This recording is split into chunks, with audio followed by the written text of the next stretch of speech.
Hi friends, இன்றைக்கி நம்ம என்ன பார்க்க போகிறோம்னா மணத்தக்காளி கீரையோட கடையில் எப்படி பண்ணுறதுன்னு பார்க்கலாம். அதுக்கு நான் பருப்பு எடுத்துக்கிட்டேன்.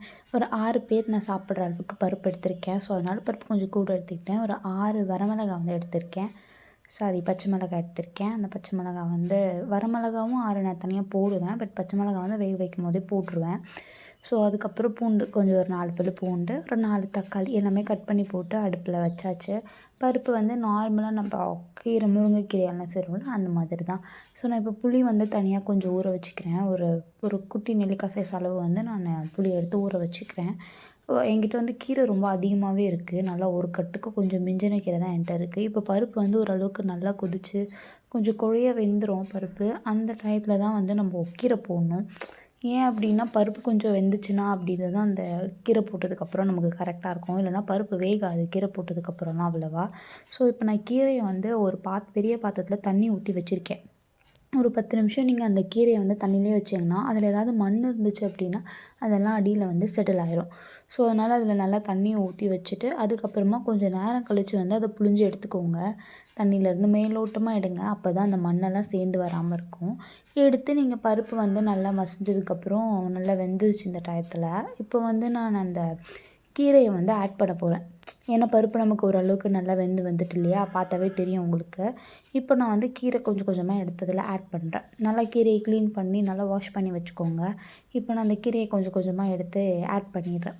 இதில் என்ன அப்படின்னா இந்த கீரை நீங்கள் ரொம்ப நேரம் வேக விட்டிங்கன்னா கசந்துரும், கசப்பு எடுத்துரும். நீங்கள் என்ன பண்ணணும், இதில் தண்டு இருக்கும். ஆனால் அந்த தண்டு வேகிற வரைக்கும் வெயிட் பண்ணிங்கன்னா கண்டிப்பாக கீரை கசப்படுத்துரும்.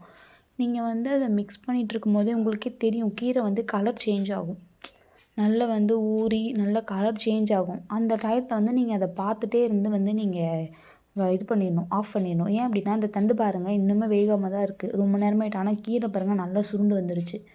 எவ்வளோ நேரத்துக்கு இதை வச்சுட்டே இருந்தோம் அப்படின்னா அது வீணாக போயிடும். இப்போ நீங்கள் மத்து போட்டு நல்லா கடைஞ்சிக்கோங்க கொஞ்சம் ஆறுறதுக்கு முன்னாடி. அப்படி முடியலைன்னா மிக்சியில் பல்ஸ் மோடில் வச்சு கூட அரைச்சிக்கலாம். இப்போ நான் அரைச்சதுக்கப்புறம் புளி தண்ணியை அதில் மிக்ஸ் பண்ணுறேன்னா கொஞ்சம் கட்டியாகவே தான் வச்சுருக்கேன். கீரை ரொம்ப நிறைய எதுக்கு தண்ணி ஊற்றணும்னு சொல்லிவிட்டு. இப்போ இந்த புளி தண்ணியை ஊற்றி நல்லா மிக்ஸ் பண்ணிக்கோங்க.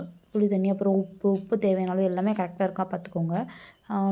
புளிப்பு கொஞ்சம் தெரிஞ்சுன்னா தண்ணி கொஞ்சம் ஆட் பண்ணிக்கோங்க. தண்ணி ஆட் பண்ணி நல்லா டைல்யூட் பண்ணிடுங்க. மிக்ஸ் பண்ணிவிட்டு இப்போ இதுக்கு நம்ம ஒரு தாளிப்பு கொடுக்கணும். தாளிப்புலேயும் நீங்கள் பூண்டு சேர்க்கலாம், நல்லா வாசமாக இருக்கும். ஆனால் நான் சேர்க்கலை.